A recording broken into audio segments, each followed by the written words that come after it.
일이니 지쳐서 기도할 수 없고 누군가 널 위해 기도하네.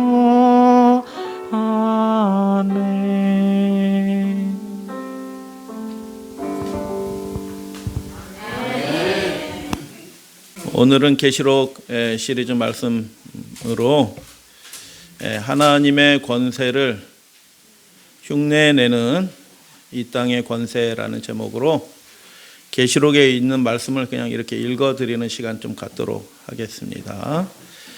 땅의 권세가, 이 땅의 것들이 하나님의 완전한 것들을, 절대적인 것들을 흉내내고 마치 자기가 완전하고 절대적인 것처럼 모방을 한다, 그런 얘기입니다. 그래서 계시록의 말씀의 배경이 되는 지역은 지금으로 보면 터키 지역이고요. 당시에는 소아시아라고 불렸던 그 지역에 있었던 7교회에 주어진 그 편지, 예수님의 계시입니다. 예수님이 그냥 보여주신 것, 앞으로 될 일들에 관한 이야기들을 전해주신 그 아시아에 있던 7교회를 배경으로 하고 있습니다. 그런데 이 7교회의 지리적인 위치가 로마와 예루살렘 사이에 있었다라는 것입니다. 이 땅의 권세를 대표하는 로마와 하나님 나라의 권세를 대표하는 예루살렘이라는 그 두 성 사이에 있다라는 것입니다. 우리의 신앙생활도 역시 마찬가지죠. 우리가 하나님 나라의 시민권을 가진 백성이지만 동시에 이 땅의 시민권을, 두 시민권을 가진 사람, 그래서 두 가지 법에 우리가 영향을 받는, 하늘의 법에 영향을 받으면서 동시에 이 땅의 법도 영향을 받는 그 둘 사이에 끼인 그런 존재라는 것을 지리적인 것을 통해서도 보게 됩니다. 그래서 그런 일이 없으면 좋겠지만 하나님의 법과 이 세상 법이 충돌하는 경우들이 종종 생겨났다라는 것입니다. 예수님이 그 아시아에 있는 7교회에 이렇게 말씀하셨어요. 너는 장차 받을 고난을 두려워하지 말라. 근데 그 고난이 어디서 오냐? 이 세상 권세로부터 오는 겁니다. 이 세상 통치자들로부터 오는 것입니다. 이 세상 왕들로부터 그 고난이 와요.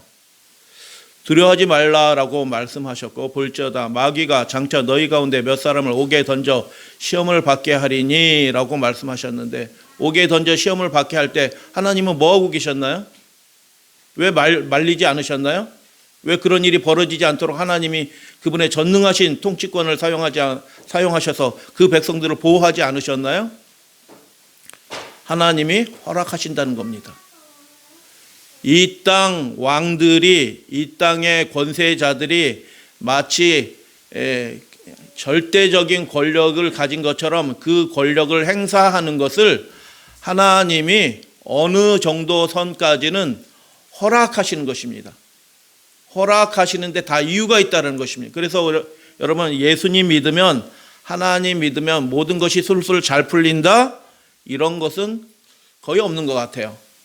이 세상, 마귀가 조종하는 이 세상 권세, 불순종의 아들들 가운데 역사하는 그 악한 영의 역사들이 있기 때문에 하나님을 정말 올바로 섬기고 올바로 믿고자 하는 사람들은 때로 옥에 갇히기도 하고, 환난을 굉장히 10일 동안 굉장히 극심한 환난을 받기도 한다라는 것을 예수님의 계시를 통하여 당대에 이 환난 가운데 고난을 받았던 그 그리스도인 성도들의 모습을 통하여 우리는 보게 됩니다. 두려워 말라라고 말씀하시면서 예수님이 뭐라고 말씀하시냐 하면 내가 죽도록 충성하라라고 그렇게 말씀하셨어요. 죽도록 충성하는 것이 우리의 삶에 복이 될 것이다 라고 말씀하시는데, 뭐라고 얘기하여? 그리하면 내가 생명의 면류관을 너희에게 주리라. 할렐루야, 아멘. 생명의 면류관을 우리에게 줄 것이다. 여러분, 마라톤 잘하는 사람들은 뭐 식이요법하고 날마다 뭐 10몇 킬로씩 30킬로씩 뛰면서 그렇게 인생을 들여서 온 삶을 들여서 그렇게 해가지고 겨우 1등을 하면 어떻게 해요? 그 면류관을 받죠. 면류관. 근데 그 면류관은 올리브나무 잎으로 이렇게 엮어서 주는 거예요. 시드는 면류관이다. 시드는 면류관. 근데 예수님은 그 믿음의 경주를 완주한 성공적으로 마친 충성된 당신의 백성들에게 무엇을 주냐면 그 마지막 곳에서 그분이 생명의 면류관을 주시겠다라고 말씀하셨습니다. 약속하셨습니다. 그 생명의 면류관을 다 받아 누리시는 충성된 믿음의 경주자가 되어 주시기를 주님의 이름으로 축복하고 당부드려요. 마귀가 이 세상 왕들 가운데서 권세자들 가운데서 역사하는 세상이다라는 것입니다. 그래서 지난 시간에 말씀을 드렸어요. 이 세상 풍조를 따르고라고 얘기했는데 공중의 권세 잡은 자가 이 세상 풍조 상황들을 역사해서 조종한다라고 그렇게 이야기하는 것이죠. 그래서 두 권세가 종종 충돌하는 상황이 생기는데 이 세상 권세가 하나님을 예배하는 것을 간섭하면 되나요, 안 되나요? 양심의 자유, 결사의 자유, 집회의 자유, 이런 것, 출판의 자유, 이런 것들을 세상 그 어떤 정부나 어떤 권세도 그런 것을 제한할 수 없어요. 이거는 신앙의 여부와 상관없이 모든 이 세상 사람들이 다 동의하는 것입니다. 자기가 원하는 것을 믿고 싶어 하는 것을 가장 기본적인 활동을 하는 데 있어서 그것을 세상 권세가 제한할 수 있다? 그렇게 하면 안 되죠. 그런데 이 세상 권세가 마귀가 역사하게 되면 어떤 일이 벌어지냐 하면 마치 자기가 하나님이 된 양 어떻게 해요? 그 신앙하는 하나님을 예배하는 그것도 자기 마음대로 통제하려는 그런 일이 벌어지는 것입니다. 앞으로 분명하게 더욱 심하게 그런 일들이 벌어지게 될 것입니다. 그래서 예배의 문제로 경배의 문제로 그런 권세가 충돌하는 일들이 벌어진다라는 것을 말씀드렸고, 그래서 예배일은 하나님이 정하셨습니다. 하나님이 정하신 것을 사람이 바꾸지 못하는 것입니다. 사람이 그 일에 하나님이 정하신 것을 임의로 바꾸려고 할 때 하늘의 권세와 이 땅의 권세가 충돌하게 되는 것입니다. 그래서 안식일 날 예배 드리는 거나 일요일 날 예배 드리는 거나 다 하나님께 예배 드리는 거지 이렇게 안일하게 생각하시는 분들은 하나님을 존중하는 마음이 없는 거예요. 하나님은 그분의 대권을 가지고 그분이 선택한 날이 있어요. 이 날에 너와 만나자, 나와 만나자라고 한 그 날을 사람이 임의대로 바꾸고 변경하는 그런 일들은 하나님의 대권에 도전하는 일들이에요. 대권에. 그래서 이게 충돌하는 일들이 초기 그리스도인 일곱 교회에서도 그런 일들이 벌어졌다라는 것입니다. 그런 일들이 우리나라 역사 가운데서도 벌어졌죠. 신사참배하는 일들, 예배하는 형식을 국가가 바꾸는 겁니다. 초기에 한국에 있는 교회들, 여러 교단의 교회들을 예배를 못하게 하지 않았어요. 어떻게 했다고요? 예배의 형식을 국가가 바꾼 겁니다. 궁성 예배하고 그 다음에 예배 드려라.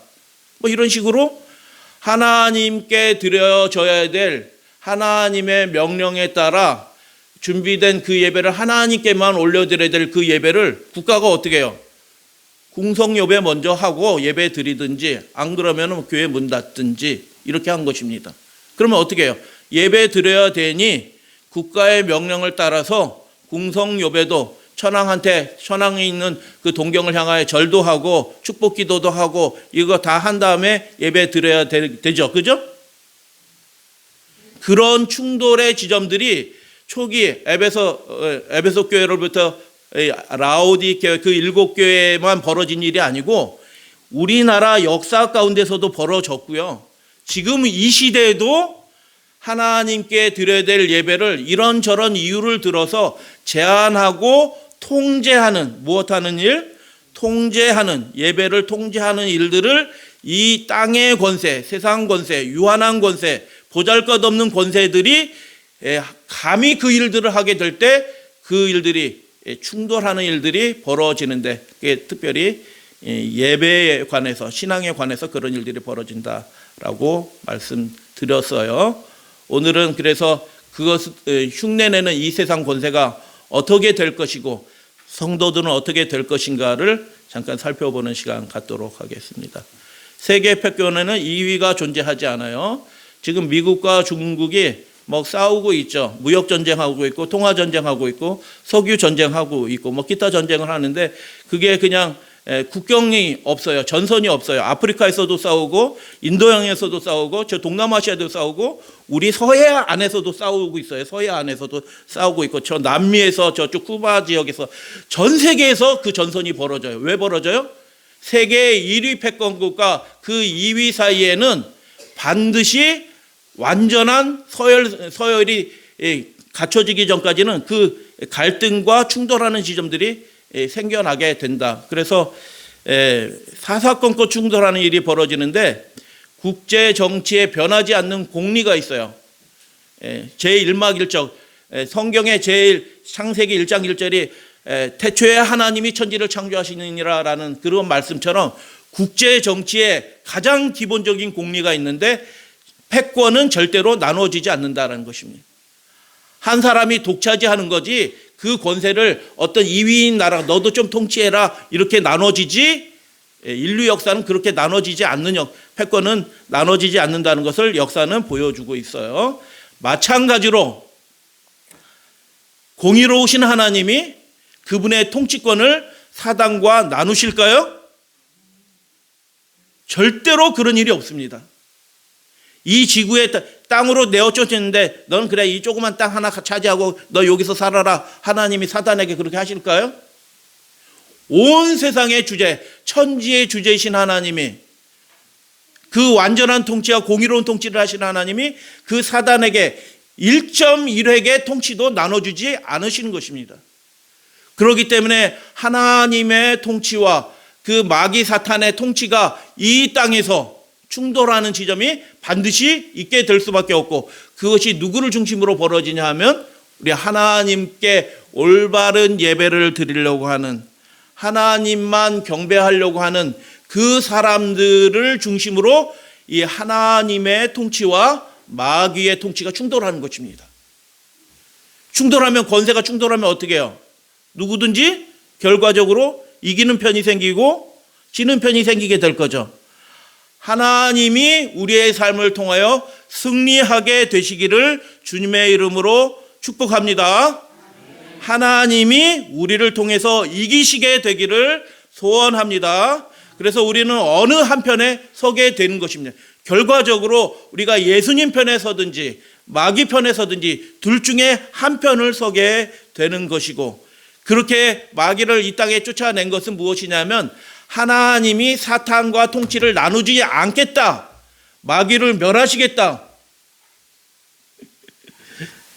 그런 하나님의 의지가 표명된 사건이, 하나님이 하늘에서 마귀를 어디에요? 이 땅으로 내어 쫓으신 것, 그 사건이 그것입니다. 하나님이 사탄과 통치를 조금도 나누실 의지가 없는 것입니다. 그래서 하나님은 하나님께 우리가 애정을 드리고 우리의 사랑을 드리는데, 하나님은 우리의 나누어지지 않는 충성을 받고자 하시는 것입니다. 아까 계시록 2장 내가 죽도록 충성하라라는 말씀은 뭐예요? 너의 충성을 이 땅 권세자들에게 나눠주지 말라. 오직 하나님, 너에게 생명의 면류관을 주실 하나님과 예수 그리스도에게만 너의 온전한 충성, 나누어지지 않는 충성을 드려지게 되기를 예수님은 바라시는 것이죠. 그래서 계시록은 어떤 책이냐? 여러 가지 의미들이 있는데, 우리를 위해서 아들의 생명을 내어주신 하나님이, 그 절대 권세를 가지신 하나님이 이 땅에 있는 왕들이나 나라들의 그 권세, 절대 권세를 가지고 있는 것처럼, 영원한 권세를 가지고 있는 것처럼 그 권세를 휘두르고 있는 그 권세자들의, 그 로마의 허세를 하나님이 드러내시는 이야기가 이 계시록인 것입니다. 그거 아무것도 아니다라는 것입니다. 일순간에 망한다는 뜻입니다. 그거 인간의 권세일 뿐이고 천사 하나 내려오면 그것으로 끝난다는 것을 보여주는 이야기가 바로 계시록인 것입니다. 여러분 다시 한번 기억하셔야 돼요. 이 땅의 권세가 굉장히 대단한 것처럼 보여요. 우리 눈에는, 인간의 눈에는. 그러나 그 권세가 한순간에 일시간에 망하였도다라고 계시록은 그렇게 기억하죠. 어떻게 망해요? 천사 하나가 나와서 대접 하나 이렇게 던져버리면 그걸로 그 권세가 무너져요. 아무것도 아니라는 것입니다. 허장성세라는 것입니다. 무서워할 필요가 없다라는 것입니다. 이기시는 분은 하나님이시고 그 악을 영원히 하나님이 소탕하고 소멸하실 것을 표명하죠. 그러나 잠시 잠깐 있는 이 세상 권세가 절대권을 행사하려고 그래요. 그 절대권을 행사한다는 얘기가 뭐냐 하면 자기가 경배받을 존재처럼 자기가 경배받으려고 하는 겁니다. 로마가 경배받으려고 해요. 황제가 경배받으려고 해요. 신전을 만들고 신상을 만들고 거기에 절하도록 시키는 것입니다. 그래서 지상의 일가의 국가일 뿐인 로마가, 한낱 국가일 뿐인 로마가 마치 신성한 대권을 가진 채 하는 것은 실제는 하늘 보좌에 앉으신 하나님의 진정한 대권을 흉내내고 모방하고 대체하는 것이다. 그래서 그 대체한 권력과 진짜 권력이 어떻게 해요? 이 땅에서 충돌하는데 성도들의 삶을 중심으로 해서 충돌하는 것입니다. 그리고 그것들이 어떤 일을 통해서 종종 벌어지냐면 그 경배, 예배를 통해서 벌어진다라는 것을 보여줍니다. 계시록은. 그래서 여러분 죽도록 충성하라라는 말씀은 무슨 뜻이에요? 하나님께 돌려드려야 될 예배를 목숨을 다해서 지켜라. 아멘. 그런 예수님의 명령인 것입니다. 그분은 그것을 명령할 자격이 있으셔요. 왜요? 우리를 구원하시기 위하여 생명을 주신 분이셔요. 죽도록 너의 사업이 망할지라도 너의 경력이 완전히 거기서 단절될지라도 하나님께만 경배하고 하나님께 온전한 충성을 드려라 라고 이야기하는 것입니다. 우리의 삶에 다른 주권을 가진 분은 없다. 하나님만이 유일한 신성한 거룩한 대권을 가지고 계신다라는 것입니다. 하나님의 통치는 세상의 것을 초월해 있다라는 것을 그래서 계시록은 보여줍니다. 사람의 통치와 하나님의 통치는 완전히 달라요. 하나님이 다스리시는 것과 이 세상 왕이 다스리는 것은 완전히 달라요. 로마 황제의 보좌와 하나님의 보좌는 완전히 달라요. 그래서 완전히 다르다, 초월해 있다라는 것을 드러내기 위해서 계시록에서 나타나는 하나님의 모습은 인간의 모습이 아니에요. 왜요? 이 땅에 인간의 모습을 한 통치자들은 저쪽 로마에 있고 그 헤롯이 있고 뭐 등등 여러 왕들이 있잖아요. 그런 왕이 아니시다라는 것을 나타나기 위해서 완전히 인간과 다른 모습으로 통치하시는 하나님의 모습을 보여주는 것입니다. 하나님이 어떤 모습으로 나타나요? 계시록 4장 빛나는 존재로 나타나요. 예수님은 어떤 분으로 나타나요? 눈이 막 굉장히 많고 어떻게 해요? 어린 양의 모습으로 나타나요. 성령은 7 등불로 나타나요. 그래서 이 모습을 보면서 우리는 하나의 중요한 사실을 깨닫게 되는데요. 요한계시록이 그렇게 하나님의 모습을 의인화하지 않는 이유가 있다라는 것입니다. 계시록 환상을 통해서 보여주시는데 사람처럼 친근한 모습으로 보여주지 않아요. 하나님이. 왜 그러냐? 하나님이신 분이 인간의 통치자들처럼 그렇게 비슷하게 그분의 권세를 행하지 않으신다는 것입니다. 그분의 권세는 완전히 이 세상 권세자들의 그 권세를 초월해 있다. 완전히 다른 권세다. 라는 것을 드러내기 위해서 하나님이 무서운 모습으로 어린 양이 굉장한 이렇게 설명하기 힘들어요. 그런 모습으로 나타나 있다라고 그렇게 말씀하는 것입니다. 둘 중에 하나가 끝나게 될 것입니다. 그런데 하나님이 끝나실 리는 없고 마귀가 그 악의 세력이 영원히 끝나게 될 것입니다. 그리고 이제 이 땅에서 우리가 고민하고 선택하는데 어려운 일들을 겪고 뭐 그런 불이익을 당할지라도 그렇게 당하는 일들은 잠시 잠깐이고 그 일들을 완전히 끝내신 하나님이 계시다라는 것을, 그분의 대권이 그것을 끝내실 것이라는 것을 보여주는 모습이 그 삼위 하나님이 사람의 모습이 아니에요. 절대 주권을 가지신 모습. 그래서 이런 환상의 모습이 무엇을 나타내느냐? 하나님을 대신하여 통치할 수 있는 이 땅의 세력은 없다라는 것입니다. 비카리우스 필리데이라는 말이 무슨 뜻이에요? 로마 교황이 10계명을 첫째 바꿔서 네 번째 계명을 바꿔서 첫째 날로 예배드리는 날로 자기 마음대로 바꿨죠.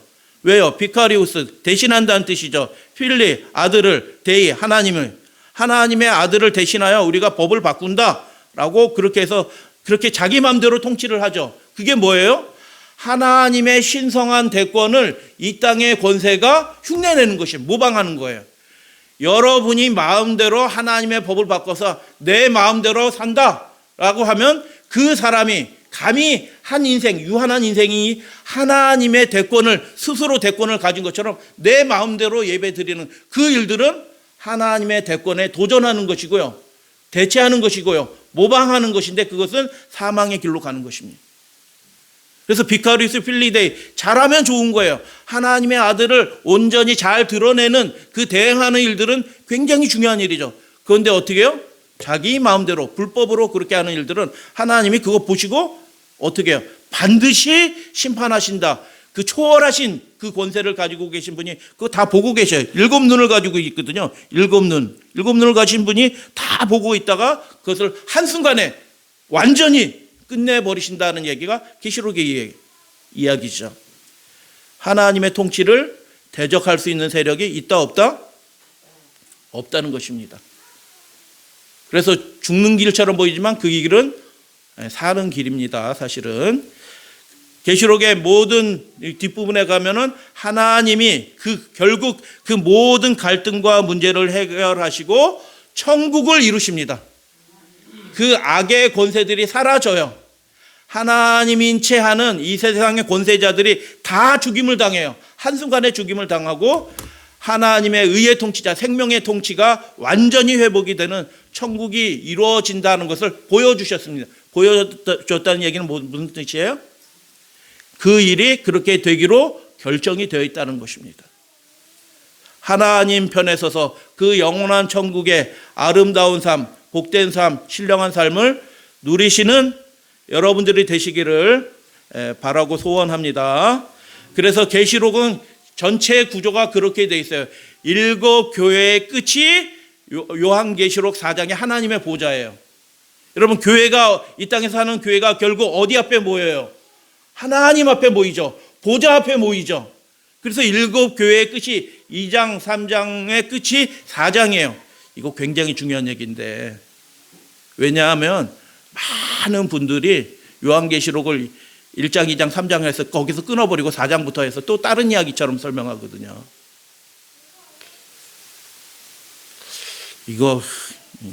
그거 잘못 끊으면요, 교회 안에 막 미혹이 들어오게 돼 있어요. 우리 교회 목사들도요, 그렇게 설교하는 분들이 굉장히 많아요. 하나님의 말씀을 자기 마음대로 나눠. 인간의 생각도 살펴보지도 않고 그냥 여기서 어디 유튜브 그냥 그림 하나 보고 와, 이거 좋다, 멋있다, 그럴듯한데 하고 그냥 막 설교를 해. 아유, 참. 그래서 7 교회의 끝이 하나님의 보좌로 끝난다. 그리고 7 나팔은 전쟁하는 이야기예요. 선과 악의 세력이 싸움하는 얘기예요. 그 싸우는 얘기가 무엇으로 끝나냐면 새 예루살렘 성으로 끝나는 것입니다. 그래서 하나님이 모든 문제를 해결하시고 어떻게 해요? 천국을 이루신다라는 것을 보여주셨죠. 할렐루야, 아멘. 그래서 하나님이신 그분이, 예수님이, 성령 하나님이 인생과 비슷한 존재로 나타나지 않는 이유는 뭐냐면 그분의 대권을, 그분의 통치권을, 그분의 권세를 이 세상 권세자들과 나누지 않고 마귀와 나누지 않을 뿐만 아니라 비슷하지도 않다. 완전하게 그 문제를 끝내실 것이다. 여러분, 이 세상에 완전한 통치자가 없어요. 성군도 없어요. 실제는 세종대왕 성군이라고 얘기했는데 세종대왕이 우리나라 사람을 노예를 제일 많이 만든 왕이 세종대왕이에요.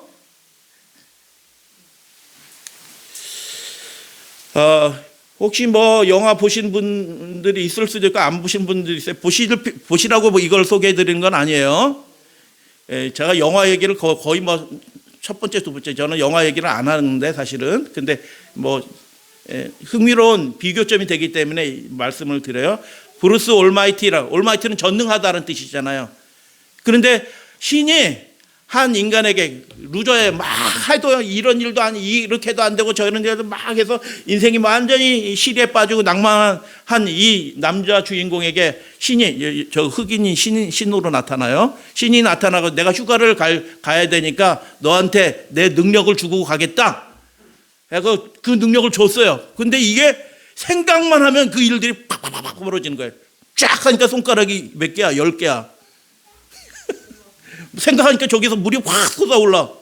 그래갖고 그 사람이 잃어버렸던 사랑도 다시 회복하고 막 이렇게 하는데 나중에 가니까 어떻게 해야 돼요? 이 세상에 엉망진창이 되는 겁니다. 능력은 많은데 이 세상의 그 모든 일들을 완전하게 잘 이렇게 조합해서 통치하는 그 능력이 그 능력이 없는 거예요. 절대적인 힘은 주어졌는데 그 능력이 없어서 이 세상이 완전히 뒤죽박죽이 돼가지고 이 세상이 지옥이 된다. 그래서 다시 신이 돌아와서 그것을 회복하는 그런 이야기가 코미디 영화예요. 코미디 영화. 그래서 여러분 우리는 하나님의 통치를 모방할 수 있는 존재가 아니에요. 동의하시나요? 여러분 그런 능력이 있어요? 우리에게 그런 완전함이 있어요? 없어요. 여러분 우리의 가정을 우리가 완전하게 통치할 수가 없어요. 아무리 계획 잘 세워도요. 내 남편의 마음을, 내 아내의 마음을, 우리 자녀들의 마음을, 자녀들은 아비의 마음을, 어미의 마음을 마음대로 이렇게 해가지고 완전하게 이렇게 확 이렇게 되는 일들이 있어요, 없어요? 하나님께 전적으로 매어달리시고 하나님께 맡기시게 되길 바랍니다. 하나님이신 분만 이 세상의 모든 문제를 끝내시고 우리들을 그분의 완전한 보좌 앞으로 이끄시고 우리 인생을 새 예루살렘성 모든 고통과 슬픔과 죽음과 그 악이 소멸된 그 새 예루살렘으로 인도하실 분은 전능하신 대권을 가지신 그 대권을 절대로 나누시지 않는 초월적인 그 대권을 가지신 하나님밖에 없다라는 것을 계시록은 보여주는 것입니다. 우리 어린이들 학생들이 원하면 보여줄 수는 있어요. 한번 날짜. 그런데 우리가 사는 현실은 어떤 현실이다? 하나님의 권세는 안 나타나는 것처럼 보여. 실제는 작용하고 있는데 우리 눈이 근시안적이라서 잘 안 보여 하나님의 통치가. 그래서 잠깐 헷갈릴 수 있다. 믿음이 약해질 수 있다. 그러나 예수님이 보여주셨어요. 나의 사랑하는 형제들이여 너의 믿음을 굳게 하라. 죽도록 충성하라. 너희들을 위해서 내가 생명의 면류관을 준비해 놓고 있다. 라고 주님께서 말씀하시는 것입니다. 이 세상 권세들에 둘러싸여서 대책이 없어 보여. 여러분 대책 있나요? 다음 주 월요일에 시장 후보를 만납니다. 우리 남양주 지역 목회자들이. 대책이 있을까요? 대책 없습니다. 그거 한다고 문제가 해결되고 그럴지도 않을 것 같아요. 대통령을 만난다고 해도 그 문제가 우리의 문제들이 속 시원하게 풀어질까요? 아니요. 하나님이 그 일을 아예 허락하지 않으실지도 몰라요. 왜요? 우리에게 필요한 것은 이 세상의 어려움과 환난들을 극복하는 믿음이지 모든 것이 문제가 술술술술 풀려가지고 형통하고 즐겁더라 이게 아닐 수도 있는 것이에요. 하늘 가는 그 새 예루살렘으로 들어가는 그 권세가 어떻게 해서 생겨나느냐 우리에게. 우리의 믿음이 이 천사들과 하나님 앞에서 완전히 그 믿음이 입증이 되는 것들이 필요한데 술술술 다 풀리면은 누가 신자인지 누가 거짓 신자인지 구분이 안 돼. 그래서 하나님이 어려움들을 허락하신다. 뿐만 아니라 어려움을 허락하시는 하나님이 어떻게 한다? 이긴 자가 되게 하신다. 계시록 2장과 3장에는 이기는 자, 맨 모든 이야기들의 기별, 각 교회 주는 기별 끝에 이기는 그에게는, 이기는 자는 이렇게 말씀을 주시는데, 잠깐 같이 보도록 할게요. 대신 읽어드리는 거예요. 이기는 그에게는 내가 하나님의 낙원에 있는 생명나무 과실을 주어 먹게 하리라. 이기는 자는 둘째 사망의 해를 받지 아니하리라. 아멘. 이기는 그에게는 내가 감추었던 만나를 주고 신비한 놀라운 일들이 벌어지겠다는 그런 뜻이에요. 네 번째, 이기는 자와 끝까지 내 일을 지키는 그에게는, 이기는 자는 어떻게 이기느냐? 이 말씀 그 자체에 나와 있네요. 하나님께서 맡기신 그 일을 잘하면, 충성스럽게 하면 그 사람은 이기는 자가 되는 것입니다.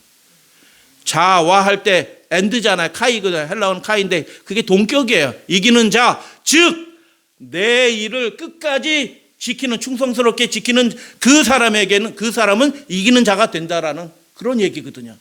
그래서 여러분, 하나님이 우리에게 명령하신 일들이 있어요. 그러면 어떻게 해요? 아유, 부담스러워. 그거는 목사님이 하세요. 저는 그냥 예배만 잘 드릴게요. 이렇게 하면 어떻게 해요? 그거는 이기는 길에서 점점 새길로 빠지는 거예요. 점점. 그렇게 하면 못 이겨요. 하나님이 각 사람에게 맡겨주신 의무와 책무가 있어요. 그 일은 우리에게 부담 주시기 위해서 하나님이 주신 일이 아니고, 우리로 하여금 세상을 이기는 그 믿음을 주시기 위하여 하나님이 우리에게 그 의무와 책무를 허락하신다. 그리고 그 일을 지키는 그에게 어떻게 해요? 만국이란 것은 네이션, 네이션으로 영어 성경이 되어 있는데, 만국, 나라 개념보다 민족 개념에 여러 민족들을 다스리는 왕 같은 제사장으로서 하나님이 이러신 분이다라는 것을 나타내고 드러내는 그런 권세를 주게 될 것이다. 이기는 자에게는 이같이 흰옷을 줄 것이다. 하나님의 성전의 기둥이 되게 할 것이다. 그리고 라오디게아 교회, 마지막 시대 교회, 이기는 그에게는 내가 내 보좌에 함께 앉기를 해주겠다라고 그렇게 말씀하셨어요. 여러분 세종대왕 시대 때 그 물이나 떠다들고 장자견 앞에 있는 종이 왕이 없다고 거기 보좌에 한번 앉아보자 하고 들어가기는 하겠어요? 근처에도 못 갑니다. 근처에도. 천사들도 계시록에서 보지 않아요. 계시록에서 죄를 짓지 않는 하늘의 천사도 보좌에 함부로 나아가지 못해요. 근처에도 못 가요. 그런데 어떻게 해요? 죄인이었던 우리를 어떻게 하나님이신 그분이 보좌로 초청해 주시는 것입니다. 할렐루야 하면 얼마나 놀라운 특권이에요. 이번 달에 우린 청와대를 가려고 신청을 했어요. 구경을 갈 겁니다. 거기 가서 그 대통령이 앉았던 자리에 우리도 한번 앉아볼 수도 있어요. 그러나 하나님의 보좌를 함께 앉게 되는 일들은 그 어떤 존재도 불과한 거예요. 그분의 통치의 상징이 그분의 보좌예요.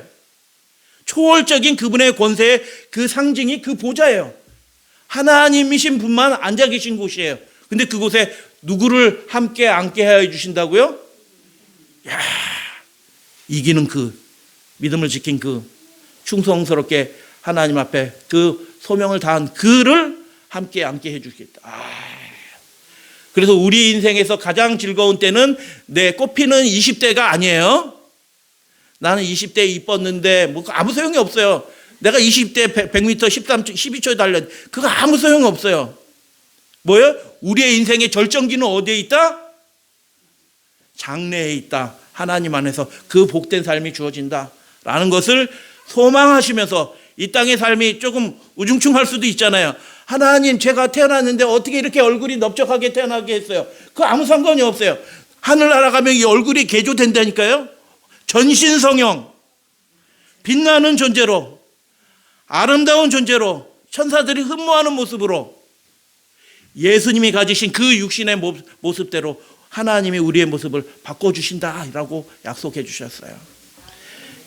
컨커러, 영어 성경이 그렇게 되어 있어요. 이긴 자, 정복하는 자인 것입니다. 하나님의 말씀으로 이 세상 권세를, 악에 속한 것들을 우리가 정복하는 자로서 하나님의 나라의 영역들을, 그 영토들을 넓혀가는 우리 믿음의 가족들이 되어주시게 되기를 주님의 이름으로 축복해요. 그러면 어떻게 정복하냐, 어떻게 이기느냐 중요하겠죠. 나와 있을까요? 이 중요한 사실에 대해서 하나님이 계시록을 통해서 말씀하지 않으실 리가 없죠. 당연히 말씀하시죠. 뭐라고 말씀하셨냐? 어린 양이 이긴 자, 마귀를 이기셨잖아요. 십자가에서 이기셨잖아요.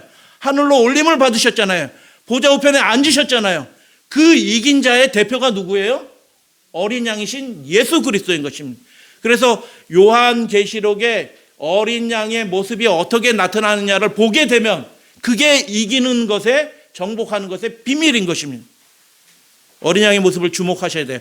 여러분, 그래서 우리 기독교 신앙은, 이 말세를 만나는 참된 신앙은 무엇이냐면 예수님의 모습에 우리가 주목하고 집중하고 예수님을 바라보시는 우리 믿음의 가족들 되어주시기를 당부드려요. 우리 수빈이, 우리 8개월 된 수빈이도 그렇게 하시게 되길 바라요. 감사합니다. 요한계시록 5장 6절, 보좌와 네 생물과 장로들 사이에 한 어린 양이 서 있는데, 서 있다는 것은 그분이 이 세상의 일들에 관심을 갖고 있다는 뜻이에요. 일찍이 죽임을 당한 것 같더라. 왜 죽임을 당했어요?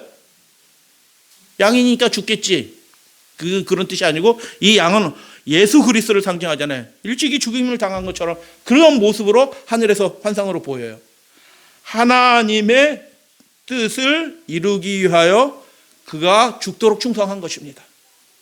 그래서 여러분, 하나님의 권세와 이 세상 권세 사이에 우리가 끼어 있는데, 세상 권세의 미혹을 당해서 살려고 이렇게 우리가 몸부림치면은 그 길은 사는 길이 아니라 죽는 길이에요. 예수님처럼 주님의 하나님의 명령을 받들기 위해서 죽는 길처럼 보이지만 그 길은 죽는 길이 아니고 어떻게 해요? 오히려 영광을 얻는 길이다. 그리고 그 장래는 어떻게 된다? 보좌 우편에 서게 된다라는 것을 보게 됩니다. 계시록 5장 12절을 죽임을 당하신 어린 양은 능력과 부와 지혜와 힘. 제가 이 말씀 다시 읽으면서 느껴지는 게 뭐냐면, 능력과 부와 지혜와 힘은 뭐예요? 세상을 통치하는 데 필요한 거예요. 그렇게 느껴지시죠?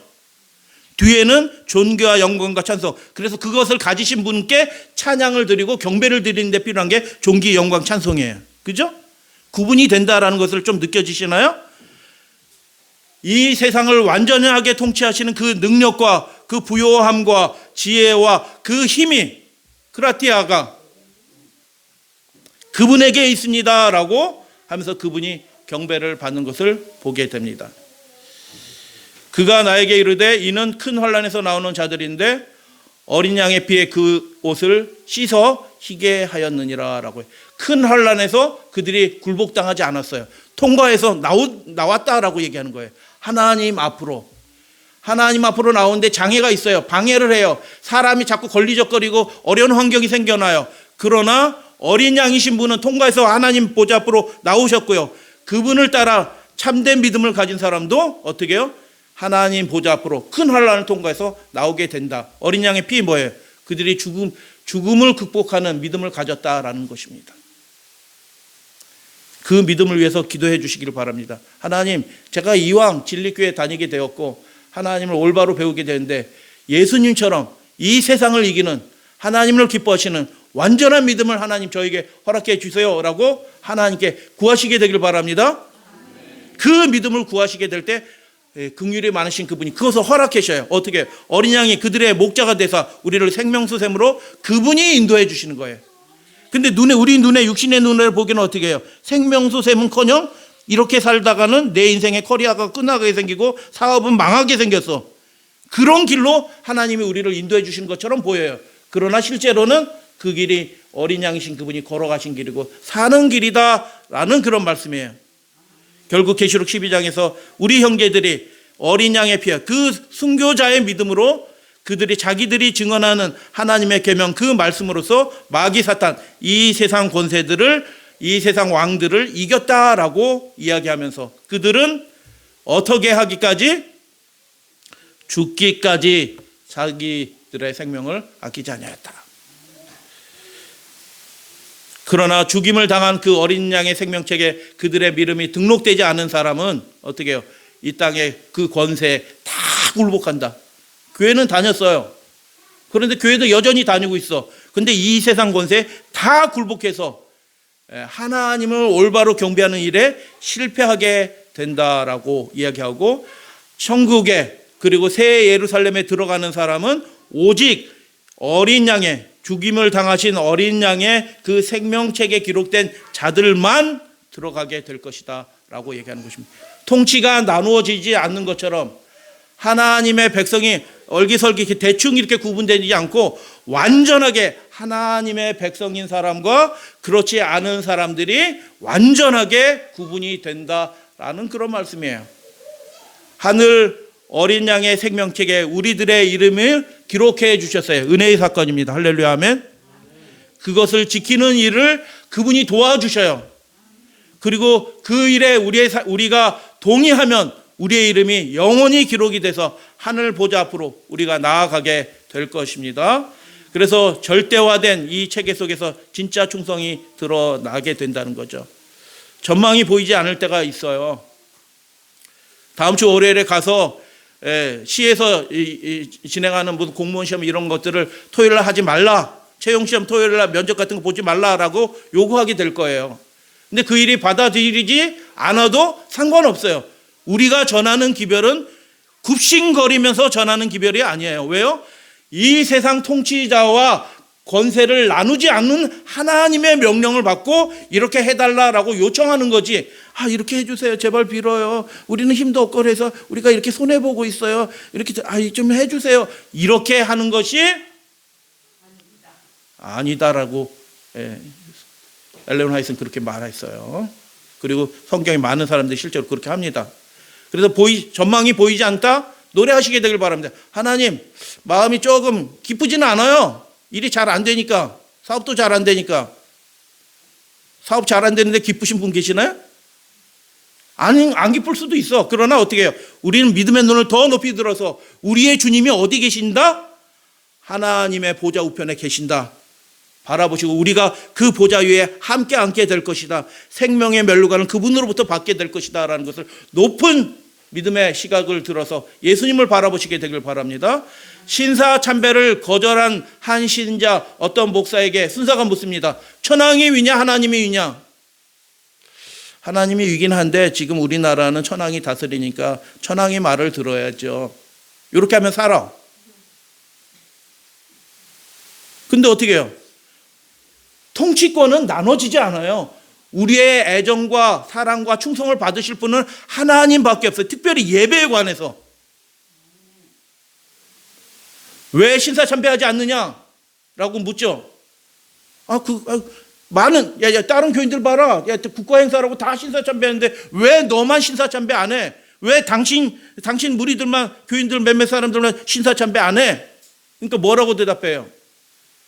하나님의 계명에 나 외에 다른 신들을 섬기지 말라. 10계명에 위반되니까 신사참배하면 안 되지. 하나님께만 경배해야 되지. 그분만 높임을 받으셔야 되지. 그렇게 얘기해. 10계명의 문제예요.